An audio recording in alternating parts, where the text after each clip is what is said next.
أشهد أن لا إله إلا الله وحده لا شريك له إرغاما لمن جحد به وكفر وأشهد أن سيدنا ونبينا محمدا عبده ورسوله سيد الأبرار وصلوات الله وسلامه عليه وعلى آله وصحبه أجمعين أوصيكم وإياي بتقوى الله فقد فاز المتقون.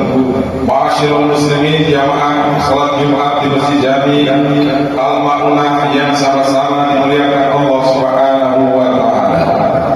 Pada kesempatan siang hari ini Jumat tanggal 13 Oktober 2023 Masehi bertepatan dengan tanggal 27 Rabiul Awal 1445 Hijriah. Alhamdulillah kita masih berada di penghujung suatu bulan yang mana bulan ini bulan penting lahirnya makhluk sosok yang sangat mulia dan dicintai oleh Allah. Tiada lain adalah baginda Nabi besar Muhammad sallallahu alaihi wasallam. Mudah-mudahan dengan kemuliaannya, mudah-mudahan dengan keagungannya, mudah-mudahan dengan kebesaran Nabi besar Muhammad sallallahu alaihi wasallam yang diberikan Allah kepada beliau, mudah-mudahan senantiasa tercurah rahmatnya kepada umatnya termasuk kita di dalamnya. Amin. Amin ya rabbal alamin. Salawat dan salam serta terlimpah tercurah kepada uswah dan kedua kita, manusia yang mulia, tiada lain adalah baginda Nabi besar Muhammad sallallahu alaihi wasallam. Mudah-mudahan dengan kita selalu mengikutnya, cinta kepada beliau dan mengikuti ajarannya, mudah-mudahan telah kita mendapatkan syafaatnya di kemudian hari. Amin amin ya rabbal alamin. Ma'asyiral muslimin jamaah salat Jumat yang dimuliakan Allah Subhanahu wa taala. Khatib pada siang hari ini akan memberikan satu tema, 3 golongan yang tidak disiksa di alam kubur. Saya ulangi lagi, 3 golongan manusia yang tidak akan disiksa di alam kubur. Jamaah yang dimuliakan Allah Subhanahu wa taala. Ada satu hadis yang mengatakan Bismillahirrahmanirrahim. Salasun ya'zimullahu min azabil qabri. Ada 3 golongan manusia yang tidak akan disiksa oleh Allah Subhanahu wa taala di alam kubur. Apa yang pertama kata Nabi? Al-muazzin, orang yang suka mengumandangkan azan.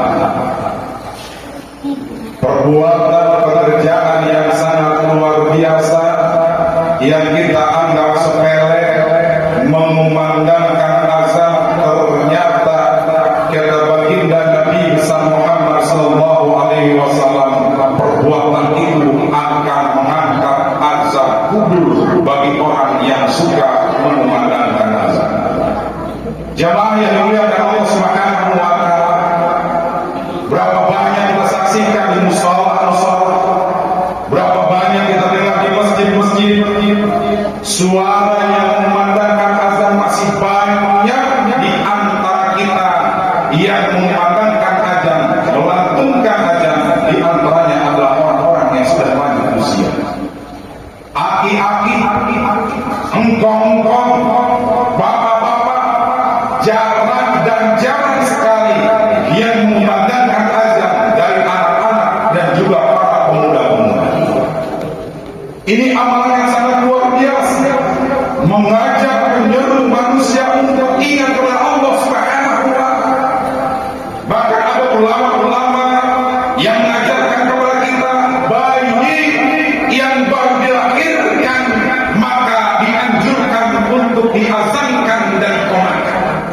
Dia lain adalah tujuannya bahwa pertama kali dia lahir terjun ke dunia ini, yang pertama kali didengar, yang pertama kali didengungkan adalah kalimat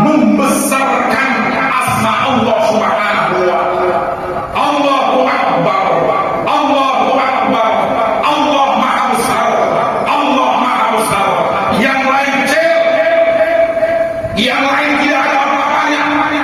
Bahkan ulama mengajarkan kembali ketika di antara kita ada yang mati, ada yang meninggal dunia, ada yang wafat, maka ulama juga ada yang menganjurkan untuk mengasankan dan mengomatkan. Tiada lain adalah tujuannya bahwa nanti kau sebentar lagi 3 langkah 7 langkah para penyelawat, para yang takziah, para yang menghantar itu jenazah ke kuburan, maka sebentar lagi kau akan berhadapan dengan makhluk Allah yang bernama Munkar wa Nakir. Sebelum kau ditanya, maka dikumandangkan Allahu Akbar, Allahu Akbar, Allah Maha Besar, Allah Maha Besar. Man rabbuka? Siapa Tuhanmu? Allahu Akbar, Allah Maha Besar, Allahu Rabbi. Tuhanku adalah Allah Subhanahu wa Ta'ala. Tuhanku sang pencipta, Allah yang Maha Besar. Begitulah ulama mengajarkan kepada kita sebagai pengikutnya agar senantiasa amalan-amalan yang dapat menghantarkan, menggugurkan daripada menghantar siksa kubur. Yang pertama adalah orang yang suka mengandalkan azab. Maka berlomba-lomba pertama mengumandangkan azab. Maka teruslah kita jangan bosan-bosan mengumandangkan dan melantunkan azab dengan suara yang merdu. Allahu Akbar, Allahu Akbar, Allah Maha Besar, Allah Maha Besar. Mengajak tidak sedikit di antara kita ibadah. Tetangga kagak salat, saudara kita kagak ibadah, saudara kita nggak ke masjid, kita tidak rangkul dan tidak ajak. Surga terlalu luas, bro. Surga yang diberikan oleh Allah bukan untuk orang Islam saja, bukan untuk orang Depok saja. Surga diberikan bukan buat orang Indonesia saja, bahkan bukan buat negeri kita saja, bahkan untuk seluruh umat manusia yang ada di muka bumi ini. Jamaah yang dimuliakan Allah Subhanahu wa Ta'ala, perbuatan yang kedua yang dapat manusia tidak disiksa di dalam kubur adalah al-mutawaffa yaumal jum'ati aw lailatul qadr. Seseorang yang mati di hari Jumat atau di malam Jumat. Ini hari Jumat nih. Orang yang mati di hari Jumat runtuh. Siapapun mereka. Mungkin kemarin kita perhatikan beberapa tahun yang lalu ada satu penyakit yang bisa jadi itu penyakit diada-adain saja.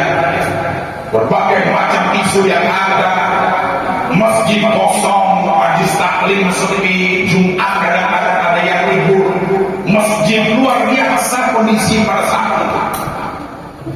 Takut dengan penyakit, takut dengan musibah, takut dengan kematian.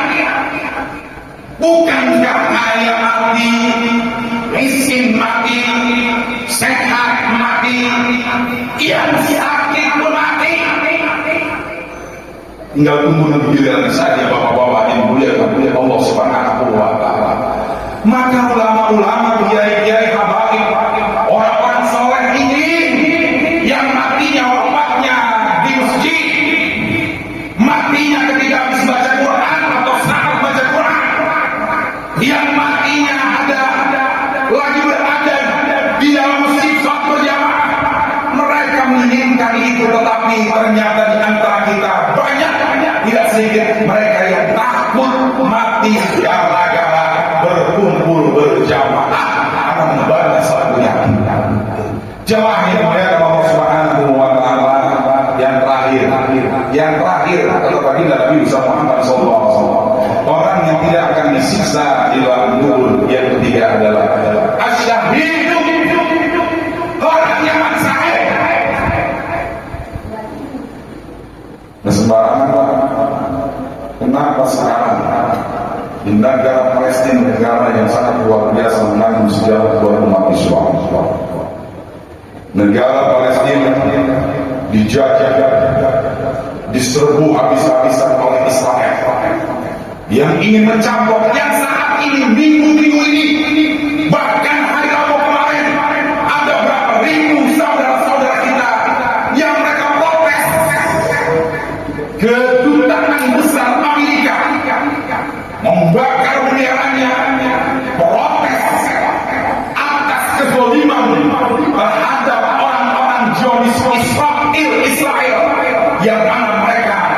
menyerbu negara Palestina. Jemaah yang dimuliakan Allah Subhanahu wa taala, perlu sama-sama kita ketahui bahwa 2 tahun sebelumnya ada 600 orang dari Palestina yang sudah banyak yang telah dipanggil oleh Allah sebagai mujahid, sebagai orang-orang yang berjuang di jalan Allah Subhanahu wa taala. Maka pasukan Hamas kemarin juga mereka berbondong-bondong menyerang Israel. Sebelumnya ada 600 orang 2 tahun ke belakang dari saudara-saudara kita yang ada di Palestina. Mereka yang dibantai dan dibombardir habis-habis. Pada saat ini kita senang, sehat, nyaman, walaupun keadaan panas, walaupun keadaan begini, tapi tidak ada bom yang meletus di tengah-tengah masjid kita, di kampung kita, di kota kita, di sekitar kita. Tapi kalau di negara saudara kita di Palestina sana, rudal-rudal yang sangat membahayakan terus pagi, siang, malam, apalagi minggu-minggu saat ini hadirin yang dimuliakan Allah Subhanahu wa taala. Maka pantas kalau orangnya mati syahid, orangnya mati berjuang membela agama Allah, berjuang membela negaranya, berjuang membela keluarganya, berjuang membela masyarakatnya, maka diberikan kesempatan kata Rasulullah sallallahu alaihi wasallam 70 membebaskan saudaranya nanti yang susah di akhirat. Hadirin yang dimuliakan Allah Subhanahu wa taala.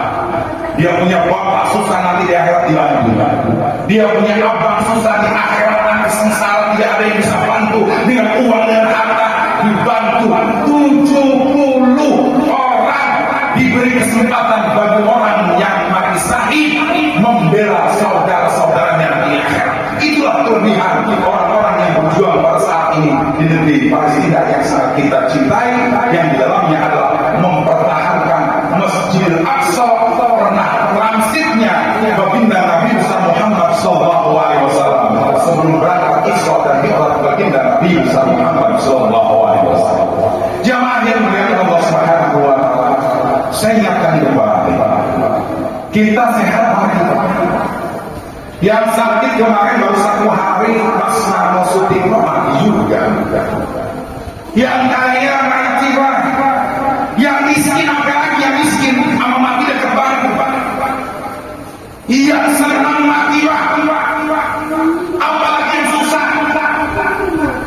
Ustaz mati, yang bukan ustaz juga mati, apalagi yang berjuang, Pak, yang berjuang sewangi, yang berjuang hati, Pak, yang membela agama, yang menyebarkan agama hati. Apalagi yang diam kita yang berhari-hari, yang kerjaannya yang handphone dulu, yang kerjaannya kita banyak nongkrongnya, mati juga. Kalau kita memilih lebih baik mana antara kita berjuang mati dengan ketimbang orang yang tidak berjuang juga, tentunya kita akan memilih lebih baik kita berjuang di dunia ini yang Allah berikan kebahagiaan kekal selama-lamanya di akhirat nanti. Amin, amin ya rabbal alamin. Kiranya bisa dapat kami sampaikan cuplikan yang sangat singkat dan padat ini, mudah-mudahan mengingatkan, menambah wawasan buat kita bahwa setiap amalan ini yang dapat menghantarkan kita tidak disiksa di dalam hidup. Kalau di dunia itu susah, masih banyak orang yang diberi duit, dekorasi, diberi makanan, yang kasih makanan buat kita. Tapi kalau sudah di alam kubur, jangankan tetangga, istri kita, suami kita, anak kita, semuanya tidak ada yang membantu kecuali amal-amal perbuatan kita. Mudah-mudahan ini saja dapat kami sampaikan. Mudah-mudahan Allah memberikan keberkahan buat kita semuanya. Amin, amin ya rabbal alamin. Barakallahu li wa lakum